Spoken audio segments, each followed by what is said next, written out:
মুন্সিগঞ্জের লাখো মানুষের রাজধানী ঢাকার সাথে প্রতিদিনকার যোগাযোগ, ব্যবসা বাণিজ্য, অফিস আদালত ও বিশ্ববিদ্যালয়ে ক্লাস করা ছাড়াও নানা প্রয়োজনে ছুটে আসেন এ শহরে। তাই সমীক্ষা করে এমআরটি লাইন ১ এর মাধ্যমে মুন্সিগঞ্জ জেলাকে এবং এমআরটি লাইন ২ এর মাধ্যমে নারায়ণগঞ্জকে মেট্রো রেলের সাথে যুক্ত করার পরিকল্পনা গ্রহণ করে কর্তৃপক্ষ, কিন্তু সম্প্রতি তা কাটছাঁট করে মুন্সিগঞ্জকে পরিকল্পনা থেকে বাদ দেওয়া হয়েছে এমন খবরে ক্ষুব্ধ মুন্সিগঞ্জবাসী।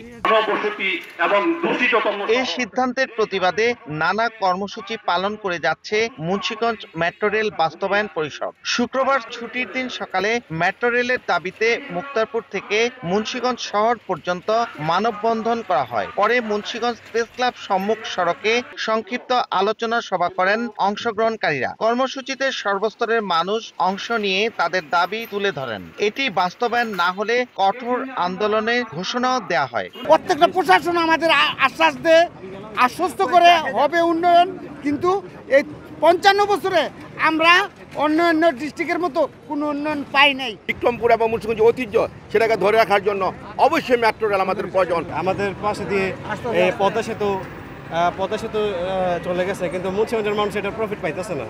তো আমাদের ঢাকার পার্শ্ববর্তী জেলা হিসাবে আমরা কি মেট্রো রেল কি আমরা কি আশা করতে পারি না? আমাদের নাগরিকরা এখানে ঢাকায় অনেকে অফিস করে, অনেকে মুন্সিগঞ্জ থেকে অফিস ব্যবসা বাণিজ্য করে। তারা যদি ঢাকায় গিয়ে আবার ব্যবসা বাণিজ্য করে, ব্যবসা বাণিজ্য ছেড়ে আবার মুন্সিগঞ্জে আসতে পারে, অনেক সময় তারা ঢাকায় থাকতে হয় এই জন্য। তাহলে এই যে পরিবারের সাথে সময় জ্ঞাপন করতে পারে, সব কিছু মিলে এটা আমাদের প্রাণের দাবি। এই দাবি আমাদের বাস্তবায়ন করতেই হবে। আমাদের হাজার হাজার ছাত্রছাত্রী মেডিকেলে পড়ে, ইউনিভার্সিটিতে পড়ে, ঢাকায় যায়, তাদের জন্য দরকার। আমাদের আলু ট্রান্সপোর্টের জন্য দরকার, আমাদের তরকারি ট্রান্সপোর্টের জন্য দরকার, আমাদের অর্থনীতির জন্য দরকার, আমাদের জনগণের চিকিৎসার জন্য টাকা দরকার। এবং অবিলম্বে আমাদের এই দুর্দশা থেকে, অ্যাক্সিডেন্ট থেকে শ্রমঘণ্টা বাঁচানোর জন্য মুন্সিগঞ্জের এই দাবি, ন্যায্য দাবি যা সরকার নিয়েছে, এটা আবার চালু করতে হবে। বাস্তবায়ন কমিটি জানায়, রাজধানীর সাথে মেট্রো রেল মুন্সিগঞ্জের সংযুক্তি আগে থেকেই পরিকল্পনায় ছিল, যাচাই বাছাই করেই সেটি করা হয়েছিল। কিন্তু বর্তমানে সেই পরিকল্পনা কাটছাঁট করে মুন্সিগঞ্জকে বাদ দেওয়া হয়েছে। এটা কোনোভাবেই মেনে নেওয়া যায় না। ঘনবসতি দেশে মেট্রো রেল হচ্ছে একটা যুগান্তকারী পদক্ষেপ। কেন আমরা সেখান থেকে বঞ্চিত হব? আমরা তো এই দেশেরই বাসিন্দা।